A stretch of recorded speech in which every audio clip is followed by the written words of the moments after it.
Hi Sheddies, it's me, Eddie Stevens. I'm out of my shed, obviously. I'm here in the Bosque in New Mexico. That's the Bosque is the forest that grows next to the river. It's beautiful.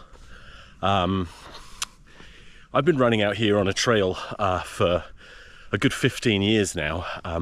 Not non-stop, obviously. You'd have to be an idiot to think that. I've gotten into a habit of filming videos out here because I run so far that I rarely encounter anyone. I get a lot of peace here to record whatever I want to. Once in a blue moon, I'll come across another person hiking out here, and then it's just a fight to the death. I'm 4-0 right now, undefeated, obviously. It's mostly old people who come out here. One time, one of my children came with me. Yep. I had been consistently making videos out here. I say consistently, I think I did 3 weeks in a row, maybe 2. Before devastating personal circumstances made me give it all up, but I'm back again in a big fucking way. And those of you listening to my podcast will know it's back. I'm on season 2, episode 5. If you've never listened to Rugby Ranter Banter, I'm foaming at the mouth because I'm so fired up about it. Check it out. It's the best rugby podcast. It is the best rugby podcast you can listen to, I've decided. And it's just me in a little shed in New Mexico in the US. I'm from England, but I've lived here a long time. If you're listening to my accent, it's gone weird, hasn't it? I sound like a slightly gay Australian now. But let's be honest, Englishmen, that is basically what we are. An Englishman is just a slightly gay Australian. Not too insecure to admit to it either, you know? We're only slightly gay. Now, if you have been listening to my podcast, you'll remember that I've been promising these top 10 videos, which I've done in the past.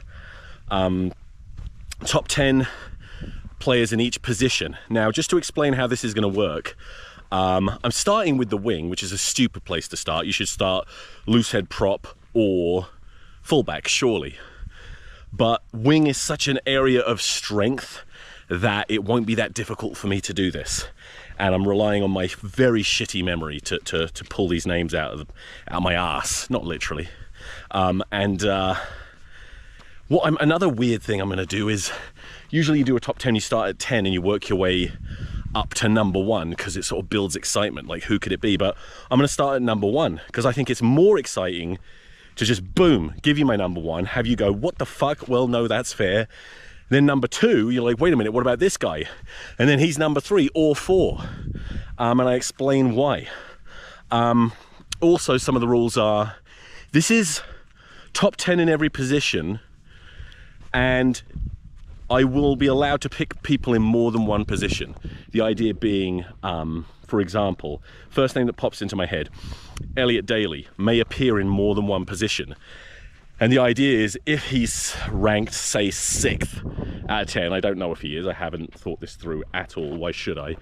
If he's ranked number 6 at fullback, that means that if these other 5 fullbacks I've picked are miraculously unavailable, then he slots in. Same at wing, same at centre. You see what I'm saying? It's not that fucking complicated. Okay, so, who's my number 1 winger? Okay.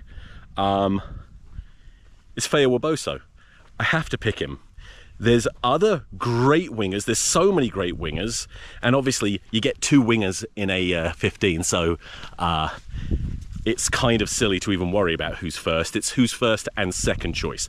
First, let me justify, if I have to, which I don't think I do, my decision to place him at number 1. He's a generational talent, isn't he? Physically has to be the most gifted, or does he? I don't know. I think he probably is. I think just in terms of speed, acceleration, agility, and actual strength and power, I don't think anyone else can quite match him across the board. And positionally, he's solid. Not 100% the complete finished article tactically and technically. He needs a bit more experience, but that's how good he is physically, that I just would never... He's the first... don't know if he's the first name I pick in my England team, but he's the first name I pick in my top 10 wing rankings, right? was weird. Old man with a stick just roared like some kind of lion. It better not have been at me, because I'm the kind of guy I will accept that challenge. I don't even like when dogs bark at me. I'm like, what the fuck are you barking at? You know? Anyway, number 1 was Feo Boso. Who's number 2 then? Well, it's Tommy Freeman. It has to be, doesn't it? Maybe he is the most, arguably the most complete all-round winger that we have. Also more versatile. You could slot him in at centre, no problem. Fullback, no problem, because he's so good all round. And I mean, he's neck and neck right there with Feo Boso, but there's probably 3 or 4 that are sort of pushing each other at the very top. So I'll get into those in a minute. But you know, I think most people picking their England starting 15 are going to have Feo Boso on one wing and Freeman on the other. Unless you're a maniac and you get super excited like I do about the most exciting player in the entire Premiership, and that is my number 3, Ibitoye. I've said on my podcast, sometimes rugby fans have a tendency to look at a player who has extreme strengths and make an assumption that they have counteractive weaknesses, an opposing weakness. In other words, let's say you're lightning fast, super fast, fucking Olympic sprinter speed. There's an assumption that you must be tactically naive, because why would you bother learning the requisite skills to be a complete player when you've got this incredible raw physical talent? Same with size. You see like a smaller player, someone like Marcus Smith, I always say, receives more criticism for his defensive frailties than are actually justified by his performances. And this is just what we tend to do. Ibitoye is a magician, not literally. He might be, I don't know. But he's just his ability to avoid tackles, his agility, his balance, with his low center of gravity that makes him hard to bring down, make him, I mean, he's neck and neck with Feo Boso for me, in terms of just sheer undefendability. Is that a word? He might be harder to defend against than even Feo Boso. I find it hard to believe he's got quite the same level of strength and power, but I mean, I don't know. He you know, week in, week out for Bristol, he just makes defenders look stupid and wins matches. Or last week, you could argue he lost the match, but with a silly mistake. But everyone makes mistakes, you know, even I make mistakes. Like, I stopped earlier to do something weird and experimental with my camera. Doesn't involve my genitals or anything like that. Although I did stop to take a quick piss earlier, and a sunbeam caught my dick, and I think it's the first time a sunbeam has touched my penis since I was a little toddler. Must be, and it felt great. I feel like I should be doing that more, but it's not the kind of thing. I'll just slip it out my flies every now and again. Anyway, and I've forgotten my point now. I was going to say I stopped to do something experimental with the camera, and then an attractive female runner came jogging by, and I'm out here in the middle of nowhere. And remember what I said earlier, it's a fight to the death. I let her live. I let her live. And I'm a great man. But Ibitoye, he's a great man, great winger. He's 3rd in my ranking, but I am very tempted. Do you know what? If I was selecting the England 15, the England squad, I'd put him in it, either on the bench or starting on the wing. Because there's 2 types of, well, there's infinite types of England supporters probably, but there's 2 broad groups of England supporters I've noticed. The ones that enjoy watching the Bristols of this world and get excited and want Marcus Smith at 10, want Ibitoye in the team, want to play an exciting brand of rugby. And then you get the types who hate that way of thinking, want traditional,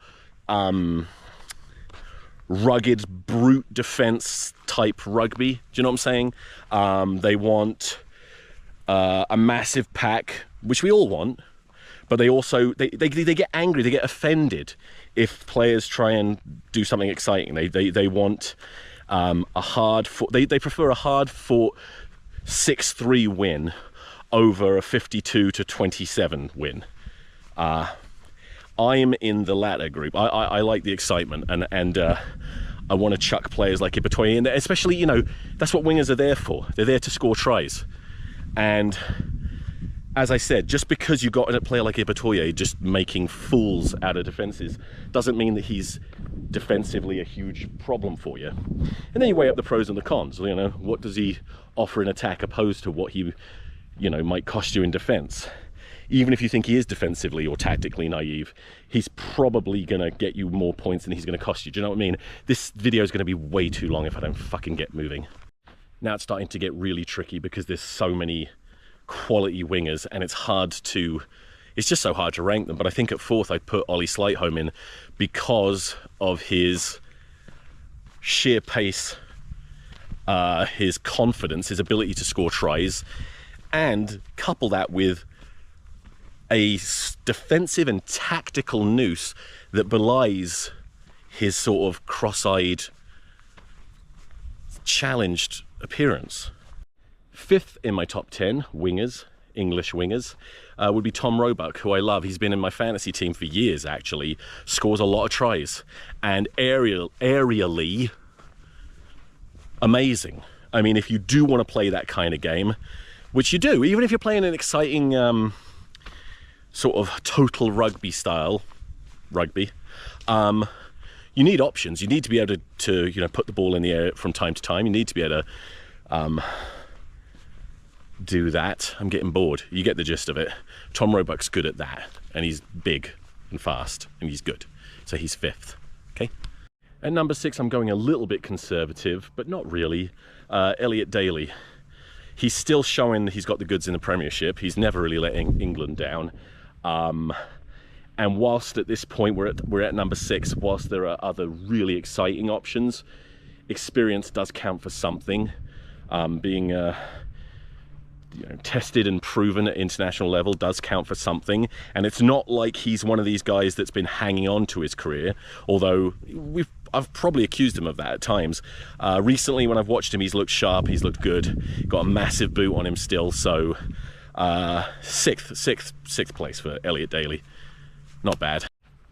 At 7th place, a winger slash fullback slash fly half, who in the past, if you've listened to my podcast enough, you'll know that I really rate him. I've called him a rugby genius, and I think he is, but I just haven't seen as much of him lately. I don't know if he's been injured, but it's Max Malins. Again, he's sort of shown us what he can do time and time again, and I don't know if he's injured right now. I don't know if he's I don't know what his form will be like, but I'm willing to bet my integrity, okay, that Max Malins deserves his 7th spot. Did I say 7th or 6th? I've lost track. Fuck. Oh, wrong way around. Sorry. It was 6th, wasn't it? I was at 6th place, so now at number 7. Now we're getting just fun. You know, there's not that many experienced wingers around that I would want to drag back into the team. So very little experience with this one. This is going purely off of excitement and a little bit of faith that I can see or recognize talent when I see it, which I think this is kind of a no-brainer. He's clearly talented. This is 7th place, so it's not like he's going to be in the England. If I were picking an England squad, he would not be in it. But ranked 7th of all English wing talent, I'd have Brown Bampo from Exeter Chiefs, who, you know, I said on the recent pod, we got a situation like the one that faced Newcastle years ago when they had the best wing combo in the league in Gonover and Sonotti. But they were a shit team and they kept losing. But they had these incredible wingers. That's what Exeter Chiefs have now. They probably, possibly, arguably have at least the most talented wing combo in the league. They just can't win. I'm bloody annoyed now. I made a huge mistake. I forgot about Thockenham Singer. Joe Thokanasinger should have been in probably right ahead of Roebuck. So wherever that was, we're at 8th spot now, but you do the math, shove him in wherever that was, move everything down a spot. That was 8th, right? Fuck, this is not good. Well, we recovered from that. No one cares, move on. Number 9, a player that seems to just have a knack for scoring tries, very, very young, very untested, but I mean, in terms of current form, he's right up there. Tobias Elliott of Saracens. Young, fast, amazing at finishing, seems stronger than his little body would suggest. So that's 9th. Now we're at 10th place, thank fuck this is nearly over. 10th place, Christian Wade. 10th ranked English winger. Why not at this point? All the others are out. Throw him back in. He's still lethal. There's a bunch of others though. You could go with Adam Radwan, Caden Murley, who looked good coming back from injury but needs more time to prove himself. There's a ton of others. There's a shit ton of others, but that's my top 10. Thanks for watching. If you haven't yet, please subscribe to my podcast. It's fucking great. It's much better than this video, which, no, actually this video is pretty much sums up how I do the podcast, but this video is much more rugby related. So if you want a rugby podcast that doesn't talk about rugby too much, do you know what I mean? Like some rugby podcast videos, all they do, some rugby podcasts, all they do is talk about rugby. And it's not even that good, is it? It's kind of shit. It's kind of a shit sport. So I talk about other stuff. I talk about various genres of pornography, my sex life, my bathing schedule, drugs, but fun stuff, all the fun stuff. So check it out. Let me know what you think. You know, I picked my top 10 in the order that I rank them, you know, and maybe you disagree. You probably do disagree, don't you? Well, I'm so fucking sorry that I haven't picked your top 10 in the fucking order that you like them. That's not what I'm doing. This is my opinion. These are all my opinions, and I'm entitled to them. You know, if you don't like it, you make a fucking podcast from a shed by yourself. You come out to the bosque or forest near you, and you have a satirical, faux, enraged outburst while keeping the volume down just in case someone else is nearby and wonders what the fuck is going on, and that would be embarrassing. You do all that, all right? I did this for me. And then if you enjoy it, fine. But it's I don't give a shit anymore. Yeah, and please like and subscribe, and to the YouTube channel, but also to the podcast itself. Latest episode is up now. It's called Ban Horses. What have horses ever done? A lot of bad things. And if you don't know what I'm talking about, check it out. I'm gonna go now. I'm gonna finish my run in peace. Fuck off, leave me alone.